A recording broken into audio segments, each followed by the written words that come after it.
पीले दांत वाली बहू। रंजना कभी ब्रश नहीं करती थी। उसे कितनी बार उसके माँ बाप ने डांटा, लेकिन उसका कोई असर उस पर होता ही नहीं था, जिस कारण से उसके दांत पीले पीले हो जाते हैं। शादी के बाद। अरे बहू, वैसे तो तुझ में कोई कमी नहीं है, पर तेरे दांत इतने पीले कैसे हैं बेटा? कैसे मतलब? कोई सर्जरी थोड़ी ना कराई है। वो तो क्या नाम, मैं ब्रश नहीं करती थी तो पीले हो गए। अब क्या करूं? आप कहें तो लाल करवा लूं या फिर काले? यार ये क्या है, क्यों माँ से लड़ रही हो? लड़ रही हूँ?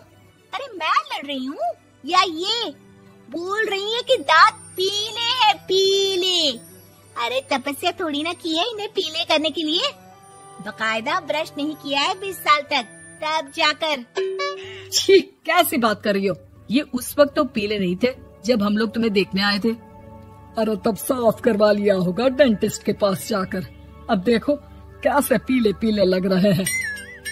रंजना सास की तरफ गुस्से से देखती है। फिर शुरू हो गई पीले पीले पीले।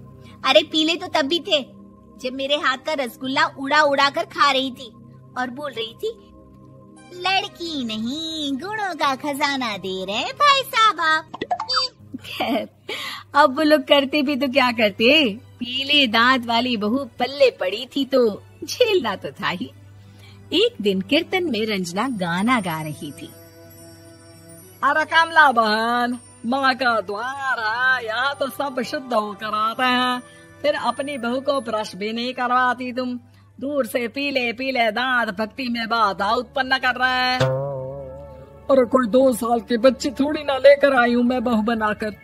अच्छी खासी लड़की है, अरे कैसे करवाऊं ब्रश?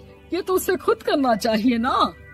अब माँ बाप तो इसके जैसे तैसे निपटा दिए, ये नहीं सोचा कि सास कैसे संभालेगी। सास बहू को लेकर घर आ जाती है, लेकिन सोच लेती है कि अब इसे लेकर कहीं नहीं जाएगी। अगले रोज बहू कहती है, अरे क्या हो गया, मंदिर नहीं जाना क्या? कीर्तन का वक्त हो रहा है। मेरी मधुर वाणी से कान्हा जी जागते हैं और सोते हैं। आप तो जानती है ना उनकी भक्ति में कितना मन लगता है मेरा। वो क्या है ना, तबीयत ठीक नहीं लग रही है मेरी, आराम करूंगी मैं। तबीयत ठीक नहीं लग रही? अभी तो मिथुन के गाने पर नाच रही थी आप, और अब बोल रही है कि तबीयत ठीक नहीं लग रही। अरे भक्ति में मन लगा लो सासू माँ, ऊपर जाना है, क्या मुंह दिखाओगी आप? हाँ? सास को बहू की बात पर गुस्सा आ जाता है।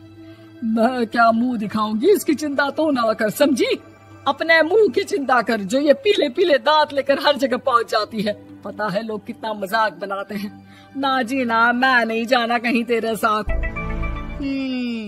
तो ये बात है, कोई ना, मत जाओ, मैं अपने कमरे में ही बैठकर भक्ति कर लूंगी। ऊपर वाला दांत थोड़ी ना देखता है, मन देखता है, भावना देखता है। और अरे बस बस, तू सब कुछ दिखा, बस ये सफेद चमकदार दांत ना दिखाना किसी को, है? जा यहाँ से। बहू को सास की बात का कोई फर्क नहीं पड़ता, वो तो जैसी थी वैसी ही रह जाती है। सुबह नहाकर किचन में खाना बनाना, फिर खाना खाना, कीर्तन भजन करना और सो जाना। एक दिन, माँ जी मैं सहेली के घर जा रही हूँ, शाम को लेट आऊंगी। हाँ हाँ तो जाना, मैंने कौन सा तेरी आरती करनी है घर पर बैठकर। रंजना सहेली के घर जाती है, जहाँ वो पार्टी में जाने की तैयारी कर रही होती है। अरे शिखा, कहाँ जाने की तैयारी कर रही है? मैं गलत वक्त पर आ गई क्या? अरे नहीं यार, उल्टा सही वक्त पर आ गया। मैंने ये साड़ी और ज्वेलरी निकाली है यार, शाम को इनके ऑफिस की एक पार्टी में जाना है। बताना कैसा लग रहा है ये सब? नहीं यार, इस ड्रेस के साथ तो वो वाली ज्वेलरी अच्छी लगेगी। हाँ हाँ सही बोल रही है, मैंने ध्यान ही नहीं दिया। वैसे तो हमेशा से मस्त फैशन सेंस रखती है। तो बड़ा जाती होगी ना पति के साथ पार्टी में। रंजना कुछ नहीं बोलती, बस सोचती है कि यार काश ये बात सही हो जाती, पर मैं क्यों नहीं जाती पार्टी में? क्या इन लोगों की कोई पार्टी होती नहीं होगी? रंजना घर आती है और रात में पति से सवाल करती है, एक बात बताइए, आप मुझे किसी पार्टी में क्यों नहीं ले जाते?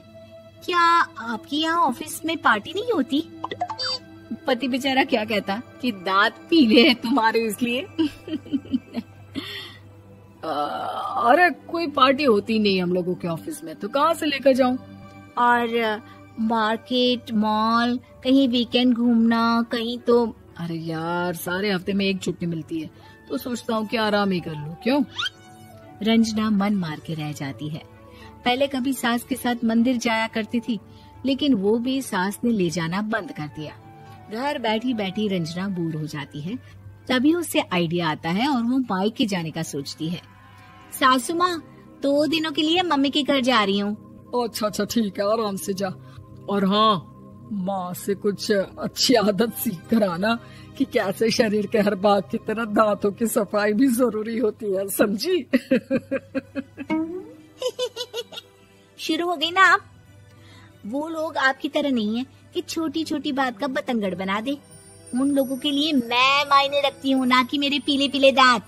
रंजना माँ को बिना बताए उन लोगों को सरप्राइज देती है, लेकिन जैसे ही वो दरवाजे पर पहुँचती है, अंदर देखती है कि घर वाले कहीं जा रहे होते हैं।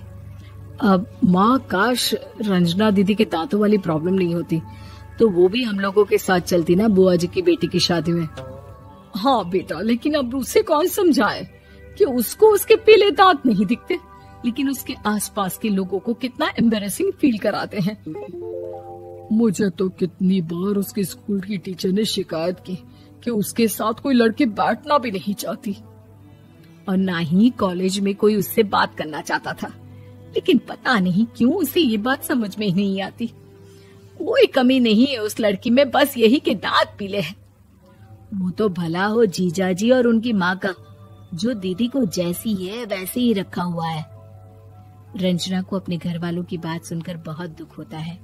वो सोचती है कि वो क्या करे, लेकिन फिर वो सीधा डेंटिस्ट के पास जाती है, अपने दांत चमकाती है और कसम खाती है कि वो रोज ब्रश करेगी। अरे क्या हो गया? तुम तो 2 दिनों के लिए गई थी ना, पर कोई ना, अच्छा है, चलो आ गई तो। रंजना सास के सामने आकर खड़ी हो जाती है और पूरी स्माइल करती है, उसके चमकदार दांतों को दिखाती हुई। है? चले मंदिर। माँ, मुझे माफ कर दीजिए, मैंने आप लोगों को बहुत एम्बैरेसिंग फील करवाया। मैं आज से रोज ब्रश करूंगी।